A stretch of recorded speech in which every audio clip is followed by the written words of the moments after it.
Please be aware that this video contains flickering lights and screens.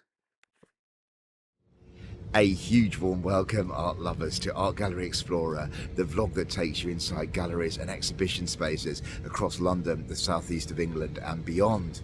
It gives me great pleasure today to take you inside a new show here at Tate Modern on the South Bank in London by the British artist Anthony McCall. I'm really excited about this show because McCall is well known for using light to produce sculptures, and this exhibition is called Solid Light. Now, obviously capturing light has been an obsession for artists from the Renaissance through Caravaggio and the way that he used these special pools of light, through Turner and the Impressionists. But Anthony McCall was revolutionary in the 1970s when he attempted to use actual pure light to create these solid light sculptures in New York. He'd actually moved to New York in 1973, and it's fair to say that the sculptures that he produced in New York loft spaces didn't initially wow the art world, and McCall himself stopped producing art, moved away from being an artist in the late 1970s. But he experienced a renaissance in that very early 2000s, culminating in a really well-known show at Serpentine in 2007 to 2008, and happily his restored reputation it allowed him to start producing work again, and at the age of 78 he's still producing work to this day. This show is going to capture 4 of his solid light sculptures, and I have to say, McCall is an artist who was ahead of his time. If you think immersive art is a very well established art form today, but McCall was certainly a pioneer. I'm really looking forward to taking you inside this show. I have to say, I'm not sure how well this will be captured on video. It might be one of those shows that you just have to experience for yourself. We'll see. Anyway, let's go inside Tate Modern and experience Anthony McCall's Solid Light. This show is on until the 27th of April 2025. It's £14 to get in, so it's not as expensive as some Tate Modern shows.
Well, I hope that gave you a sense there of the Anthony McCall show, Solid Light at Tate Modern, a show which is on all the way until April 2025.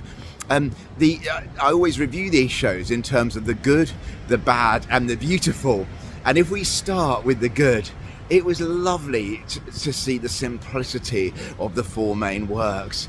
There was something really beautiful about the way that he uses light to produce art. I hadn't been immersed in his world very much at all as an art lover, and so it was just a gorgeous chance. I found these works cathartic. I found them meditative, and although I spent probably about 40 minutes in the exhibition, could have spent a lot longer, and I will go back as a Tate member to experience that. It's really nice that they are such quiet, simple works. They're not about deep meaning, they're about the geometry and the beauty of light, and I really enjoyed that being there. It was meditative and it was beautiful. What about the bad? Well, for me, it was too small really to be a charged show. I know that might sound a bit harsh, but it was £14 and there are 4 currently shows on at Tate over August. I've reviewed all of them, check out them on the vlog, and I've said that I think 3, Zanel Moholy, The Expressionists and also Yoko Ono, are good value. For me, even though I really enjoyed being in Anthony McCall's world, I thought that £14 was quite expensive for what was a small show. It was basically one room for 4 main installations plus 2 other rooms, and there's a free film outside as well. It would have been better, I think, if it had been a ticketed free show, and it did leave me thinking, Tate tried to sort of jump on the bandwagon about of this immersive art boom, because undoubtedly it attracted all ages. I really enjoyed seeing youngsters in there as well, enjoying just playing with the effect of the light. These are incredibly accessible works, even though they're not the sort of glamorous, Instagrammable works you might see at 180 Studios, where I'm heading now. And what about the beautiful? Well, it was really hard to pick one work because they all had a similar impact on me, but I've chosen this one purely because over 30 minutes it was a beautiful meditative experience, and I love seeing how the quality of light intensified over that half hour. So I really did enjoy that. Overall, so with that in mind, I did love the art. I would give it a 6.5 out of 10 because of the size, but the quality of the art was great. And I suppose my final message and thought is I would love a full-on Anthony McCall retrospective here in London with maybe 10 or 12 works. I never got to that Serpentine show in 2007-8, which had about 8 works, I think. So I'd love to see a full-on show. And it's interesting because I think that could happen if this one's popular. Don't forget to subscribe to Art Gallery Explorer for lots more reviews of shows across London. I'm going to be heading back over to Europe as well, so looking forward to that. And most importantly of all, get out there and explore your local art scene wherever you live in the world. Thank you for watching.